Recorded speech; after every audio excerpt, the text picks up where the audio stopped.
ZeBirdBrain, and today we are talking about Storyboard Pro, more precisely how to make your scene a bit more 3D, like setting up a multiplane camera. So for those of you who've seen my Harmony tutorial about multiplane, you're gonna see it's pretty similar. It's just a little more simple because, you know, it's Storyboard Pro. It's much simpler than Harmony. So you see here, I have a scene with a camera move, but it seems a bit flat because it's 2D. And here I did the same scene, but instead I have 3D movement. So when I do this, so the crowd is closer to the camera and the background is a bit more behind, and then you have this cool zoom on my stupid face. How do you do this? It's super simple. The first thing you want to do is make sure that your layers are organized. So here I have the crowd. I have a group for my character, because my character is in many layers, just for the sake of the tutorial. There's like the line and then there's a color and stuff. Instead of having to move this in my storyboard one by one, I grouped it and I'm going to move the group instead. And then I have a background. So make sure you have your layers. And then if you want to make a 3D scene, you need to make your scene 3D. So to do this, you go up there into this toolbar, and you see the one that is grayed out is the one that is currently in use, right? So if I want to set it to 3D, I'm going to press here to enable 3D on my scene.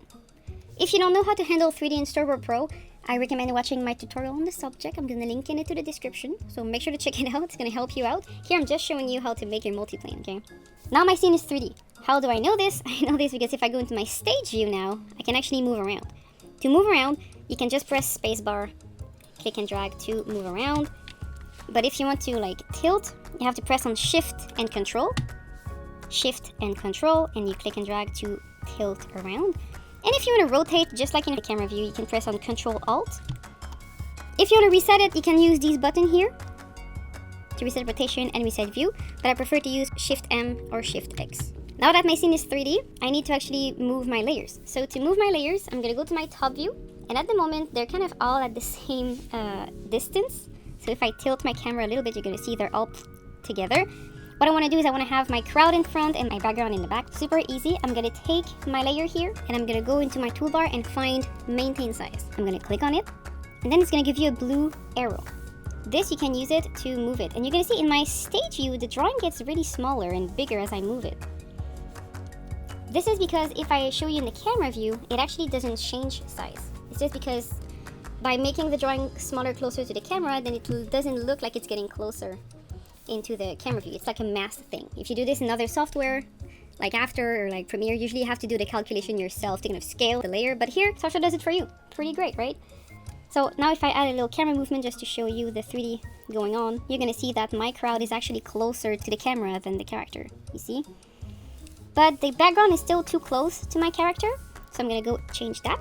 I'm gonna delete my camera move, and then I'm gonna go back to my stage view to show you. I'm gonna take my background, and I'm gonna push this one behind my character, again with the maintain size. Whoop, pushing it behind. So you see, I have my character in the middle, my crowd in the front, and my background in the back. I did not and will not move the character, and I'm gonna show you why in a second. But before that, I'm gonna still show you how it moves here. See how much depth now my scene has if I move around and stuff? It's so cool. So the reason why I didn't move the main character, like the main group, because I could have just taken the group, and you can move your group just like if it was a layer. The reason why I didn't do that is because the character is supposed to be usually your ground zero. The ground zero is where everything is created in the software. So if I create a new layer, boom, it's going to be created here. So each time I want to add maybe a new layer, like a highlight or like a new character, like the ground zero is where the order of the layer is going to matter.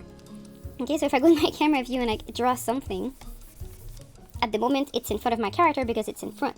If I place it under, it's going to be under.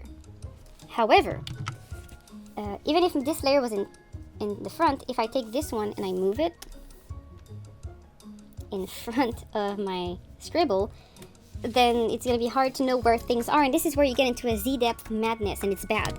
So to avoid that and avoid people being rightfully pissed at you for making a crazy Z-depth scene, remember that the ground zero is important. So where most of your action happens, don't move it in space. Only move what is in front and what is behind.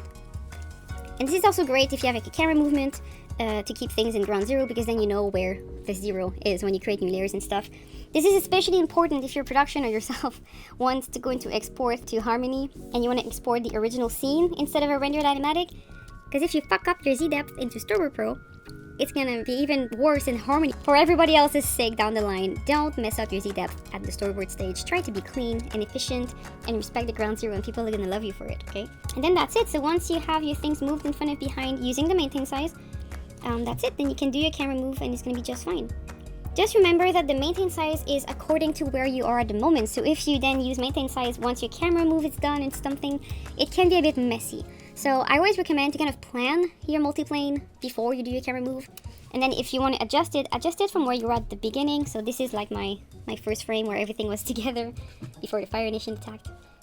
And I would like reposition my elements here. Because I know that sometimes if you made a crazy camera move, if you try to reposition it while your camera move is doing this thing, then it's gonna, like, maintain size is not gonna work anymore because it's maintaining the size according to where you first did it. Okay, so remember that, and I hope that you learned a lot and that it's gonna help you. And I'll see you again next week. Goodbye.